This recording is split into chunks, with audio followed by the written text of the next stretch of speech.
Hey guys, welcome back to Corn Picker Country. I got a question for you. Do you remember 1942? I sure don't. But I know somebody who does. That's my grandpa. We love that guy. And he always has a story to share. So I've taken some time and I sat down with Grandpa and recorded some farm stories. Also included in this is the R.E. Johnson hardware dealership who used to sell tractors for Allis Chalmers. I think you're really going to like this episode. We've got a lot of great pictures and stories, and I think these memories are going to live on. The year was 1934. A baby boy was born in August in the heartland of farm country, Sanilac County, Michigan. His name was Lawrence, and his family farmed with horses just like many other families in the area. These were the days before the modern farm tractor entered into the family farms. In those days, farmers cared for horses as the primary tool around the farm. His father had a love for horses and worked with them for years. Only a few miles away was a small one-horse town called Deford. Established in 1885 after the Grand Trunk Railway came through in 1883, it was home to a small community during the second phase of the Industrial Revolution. This simple town would soon make a splash into the farm life in the 1930s. In 1938, a small change came into that town, leaving a big impact. The town hardware teamed up with the growing farm equipment giant known as Allis Chalmers. The R.E. Johnson hardware was now a licensed Allis Chalmers farm equipment dealer. From the Toledo, Ohio branch, it would service this small town dealer with monthly shipments of farm equipment. The tractors and equipment sold here in Deford would change the daily lives of farms in the area toward progress in crop production and dairy farming. A small building in the dusty streets of Deford, it would become a revolutionary game changer and partner for the American farmer. The first farm tractor Larry's family bought was a sweet little Model C. The Model C was born for the American small farm. It was lightweight and agile and easy to work on. And its sister Model B tractor was also similar in size. They both changed farms all across the United States. Farms that had horses for years moved toward these tractors in the 1940s and 50s as agricultural power revolutionized the landscape. We could not only sow, plant, cultivate, and harvest crops by horse, but now do it in a larger scale with tractors that produced high-volume crops to feed the family and the nation. Engineered farm equipment and the new family farm tractors got us there, and the little Model C did a mighty big job. The old horse was now put out to pasture permanently. Instead of raking hay by horse, you could do this with tractor power that didn't require you to stop for rest or water, or need hay at the beginning or the end of the day, or get lame and be unable to work for days. Now you could rake hay, plant corn, bale hay, cultivate soybeans, and pick corn all from the seat of a new tractor. High-volume row crop farming was here to stay, and Allis Chalmers tractors from the R.E. Johnson hardware were there to make sure that you got the job done on time and with ease. For Larry, as a young man of 7 years old in 1941, he was the first generation to grow up on American tractors known as Allis Chalmers, and right after a World War. On the kerosene-lit rural American farm, it was a time of strength and unity in America, with shortages and responsibility as American soldiers came home from overseas. Winning the war was the goal, and every family played a part into it. This was a time for the American farm to expand without limitations. Bigger farm fields and shiny new farm tractors. This was the new American landscape. Now take a step back with me in time as we listen to a few clips of my grandfather, Larry, telling us a few stories of rural farm life in America and the R.E. Johnson hardware in the little village of Deford. I wrote some down. Oh, maybe more than one. Okay. What year and where were you born? 34. 1934? Yeah, Okay. Where at? in the Vesta Township. Oh no, it was Snowbird. Snowbird, my grandparents' house. Okay. How old were you when you remember your dad farming with horses? Probably 7, 8 years old. 7 or Maybe 8? younger. Maybe younger. You know, I was little. I used to follow him around the plow furrow. I told you that. Did your dad have you doing field work with horses by yourself? Did he turn the reins over to you and have you do field work? Did I drive the horses? Yeah. I used to some, but not all I good. Wasn't that good driving horses. I'd pull on one line, I'd pull a line out. I'd generally pull the wrong line when I was little, and the horses would go the opposite direction. If I pulled the line for them to go to turn right or left, I'd pull it too hard, and the damn horses would turn right around and get tangled up whatever with the harrows or something. Oh, no. I used to do that. I just pull that line on the horses would get turned around, and I didn't understand how much it'd take to get the horses to turn, you know, how hard you'd pull on them lines. All I know is my dad pull on the lines when we wanted them to stop. And I remember him pulling on the lines until they just quit. They stopped going because the bit was in their mouths and it would hurt their mouths. And when they pulled hard enough, my dad pulled hard enough, that horse would stop. Both horses, if you had a team hooked up something. So. Did the horse ever try to bite you? No, not very much. Once I had one horse that nip at you if you walked around in front of it in the barn when it was in the manger or something. Everyone was tied in the stall in the barn. And he used to be put hay in the manger for them, and then a couple of ears of corn, break it up in a couple pieces, each like 2 ears, break them in two. And when you're putting it in there, the horse would try and grab your fingers. So I went back in some newspapers and I found some really cool things. Can you see that? Oh yeah. Look at that. A big engine is worth more, but it's a C million. It costs less. Oh, Johnson Hardware. Oh, for God's sakes. Can you believe that? I'll be darned. You bought a Model C when you was a kid, right? Yeah, my dad bought one when I was 7 or 8 years old. Do you remember where he bought it? Bought it at just their hardware. Okay. Johnson Hardware in D-Ford. Yeah, it says D-Ford there too. Now, do you remember going and getting the tractor, or did they bring it to the house? I don't remember going and getting the tractor, but they brought it right out to the farm, there on the 40 where we lived. Yeah, there's the first rubber tire tractor that they sold in the neighborhood. Couldn't find anybody when they had one to sell. Back then they used to sell them trade horses, and couldn't find one. So that was time to be getting on the ground. They only had one horse, so I went to D-Ford and bought that little C tractor, and bought that and the cultivator. 2-row cultivator, and that's where I started to learn that's when I started learning to drive tractor. And I think I was 42. I think it was 1942. I'm gonna read you this story right here, okay? Open letter. Open letter about the Allis Chalmers hay baler from a Decker farmer. Are you ready for this? I'm gonna read it to you. I remember. What do you remember? I remember writing it. You do? Tell me about that.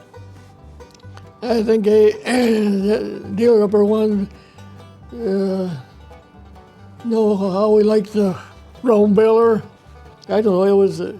It was good feed for the cows. Well, I'm gonna read it to you and see if you remember this in detail.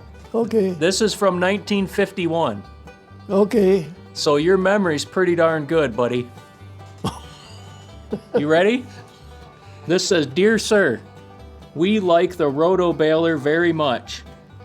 It makes better quality hay, less work putting hay in, and much less work feeding in winter. These round bales can stay out in heavy rains with no damage. We draw them up in the barn with rope slings." Yeah. You remember that? Oh, God, yeah. It's very little work mowing Yeah. as they roll to the edges of the mow if you keep the center a little high. Yeah. We keep 40 head of cattle and send milk to Borden's. Oh, my gosh. And this roto baler has saved us a lot of time and work with much better hay, as all the leaves are in the bale. Sincerely yours, Larry G. Sadler, Decker, Michigan. I remember that. Yeah, I remember that. That was in the newspaper from 1951. Yeah. I found it. All right. Oh, I remember writing that up because they wanted a story to put in the paper about, the Chalmers round baler back in to help sell the round bales, help sell round balers. Yep. So that's what I did. Yeah. Are you ready for this? No, You're not? why don't you wait till another time? Okay, I did some history digging. You did some history. Yep, I did some history digging. You're supposed to be doing that when you're in school. I'm always in school. I'm always learning. You learning anything? I am. I found something. And I think you're gonna like it. Are you ready for this? Nope. You're not ready? Let me make sure I get it the right way here. Nice. Are you ready? Well, looks like I'm going to be, whether I want to be or not. Oh my gosh. R.E. Johnson. Can you believe it? Oh, be darned. Huh. That looks like the place. You remember that place? Goodness, yes. You got any stories? Well, yeah, I got stories. What do you want to know? Tell me about it. Tell me about the building. Well, this building was where you went up them steps, went inside on a wood floor. Oh, about this high probably from the ground outside. You go in there and look around. You used to have a whole lot of tools and bolts and everything you wanted laying on tables. Then you counter there and you pick up whatever you want. I remember getting oil filters there and what have you. And then go down the steps and go way over in here, down steps, and you go in here, and this is where the guy had done mechanic work. He always he's in between this window and that window, tearing down tractors and putting them, overhauling them and putting them back together, and machinery.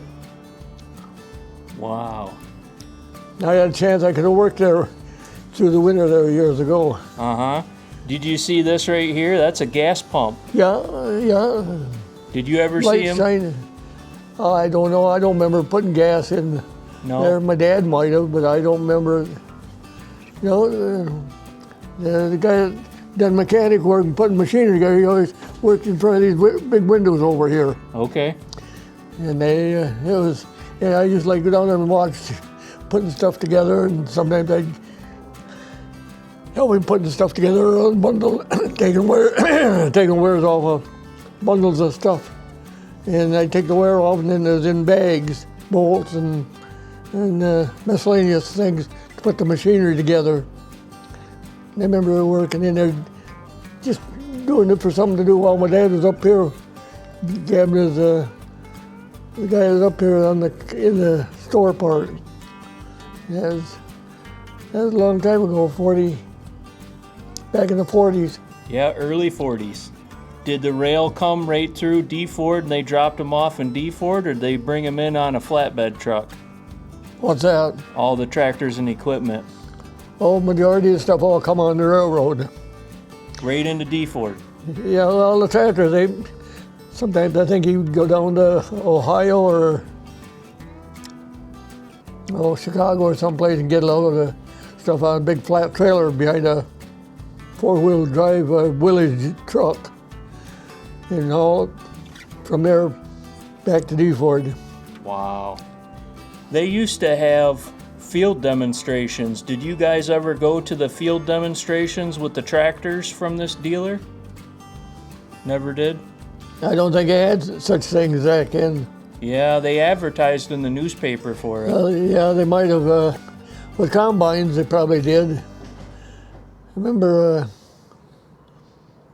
I think when they came out with the WD with the live power on them with that hand clutch, they went out and demonstrated out in somebody's field with it. How they could stop and go in the combine, keep right on running, and people thought that was quite the thing. I know the old SEMA Dad had. He run a little combine with that, and if you had to stop and get it plugged or something, get it cleaned out, and then he'd back up from near that wall or something, and he'd get the combine running. Then he'd put the clutch in and put in the gear he wanted and let the clutch out, and then kind of pull it down right at first. But the time he got up to the standing grain, well, it would be up to power and away you go again. That couldn't have been a very big combine. Was that a Model 40? 60. Model 60 with a C. Well, they had Model 40s, but we never had one. The 40s, they were straight through from the front, back out behind, right, straight behind where the Allis Chalmers went straight part way and then turned and go that way out to the side, the straw and stuff. Okay. This front porch here, do you remember a tractor sitting on the front porch at all? Yeah, they used to have a little C. I think it was when my dad bought one. Then later years they come out with the G, and then they used to set the G right up there. Really? And drive the G right up on the. I suppose they did the C's or anything else, but I remember that little G going right up the steps, and I remember it was always facing that way, and they'd drive right up the steps there and park it right there, and then you'd go in the doorway and go in the store. Wow. That's pretty awesome. When they wanted to demonstrate it or somebody bought it, why they'd drive it down this side the steps and load down the trailer and away it'd go. To a new home, or they'd take it out back maybe after it'd sat there a while. You know, if the weather got nasty, they might. Yeah. So. What was upstairs in the building? Did they live Oh up there? my gosh, that was. Oh, they had plow points, cultivator teeth, all kinds of teeth up there for their machinery. You know, you could put some of the cultivator teeth on other machinery too, but that's just what used to be up there, and it's all in bundles. If you wanted it, well, they wanted some of that, well, they'd go upstairs and carry it down here and take it out of the bags or boxes and put it together. They kept it inside until they got ready to sell, to put it out to sell. Yeah, they couldn't keep too much big equipment inside the main building, right? That all had to be outside or in the other building. Yeah. They didn't have any equipment they could put inside. Right. I can remember other than down in there where the mechanic worked. There was a big shed. It was pretty as long as that building is, I think. And in the back part, you go back where you went down the steps, down to the ground floor. You could walk around there and put machinery together out there in that big room. Bundles and bundles of stuff. They'd open the bags up. There's gunny sack bags, little ones, big ones. They'd take all that stuff out of there and see what the numbers were, and then they'd look in the book. They'd show where certain numbers of that part went to. Mm-hmm. That was, I could have been working. It could have worked there in the wintertime. Yeah. So, but it didn't. Did a lot of other farmers do business there? More than a couple, right? Oh yeah, there was people from, I don't know how far from Cass City. People come from miles around there to get whatever they needed. That was an implement place and parts and all that stuff he had in there. I wish I was there today. Me too. I do too. Yeah. You got any other memories of it? Walking inside, what it looked like inside? Yeah, over on this one wall, they used to have just a wall on this side. They used to have just stuff. Shelves there, they'd have stuff laying on the shelves you could look at. Mm-hmm. And then on that side of the building, that's where the counter was, and what else was there? And Julius, then they stayed up in the store part. He seldom ever worked down there. And Frank, his brother, always worked down there. He was the mechanic, and Julius, he was the salesman. So that's the way they operated it. Well, they had other guys in there work a while, but there was a guy out west of Newport, I forgot what his name is right now. He worked in there, I think through the winter time. He'd work in there putting machinery together, and sometimes he'd be up front helping Frank lifting them big motors, the whole motor, picking it up and taking it off the tractor and getting it down on the floor or wherever, take it apart, whatever they had to do to it. Yeah. I never knew back then that I'd be looking at pictures of it like this today. It took me 30 years to find this picture. It took what? It took me 30 years to find this picture. 30 years, you ain't been old enough to get... Oh, I'm older than 30. And this is where you went as a kid. Yeah. With your dad. Yeah. You probably rode up there on a horse or something. No. No, never went on a horse. You sure? Always with a car, and 39 Chevrolet car. Uh-huh. And the trailer behind it. And he'd haul his grain up there to get it ground up for feed the cows. And pull in there and wait in line. He had scales on the end of there used to be a bank down to the west end of that store there. Uh-huh. Right in the corner, a bank and scales and what else is in there? I guess that was about it. So you guys bought the Model C from there. The model what? Your first tractor you drove, you bought the C from there. Yeah. Did you buy the Model G from there too? The G? Yep. Yeah, I kind of think we did buy the G there. The first G we had. Mm-hmm. Oh, did you have more than one? Well, we had that one, and then I know after it had a few years, Dad bought it, thought it'd be ideal for cultivating beets. He used to raise beets. And it had 2-row cultivator on it, and he says, you can cultivate beets with that. And I said, I can. Yeah, I said, nothing in front of you, and you can stay on the row. Yeah. I used to go out and cultivate so many rows of beets, and the Mexicans, they'd come in and whole block, whatever they had to do to the beets, and then I'd do so many more rows the next day till I got the field done. You were probably dreaming about sugar beets. No. I don't know. If I did, I don't remember that either. Okay. Did you guys buy your Model B from there too, the little B? I think the first one we did. I know one thing you did get from there. You guys bought that roto baler from there. Because you put that letter in the newspaper in 1951. Yeah. Yeah, I bought that there. Yep. Bought an Ontario grain drill there, which I don't have it now, but I had it for years. I wish the building was still there. Some of it is. This part in here is still, it might all be right here yet, because the county bought the building and they do mechanic work in there.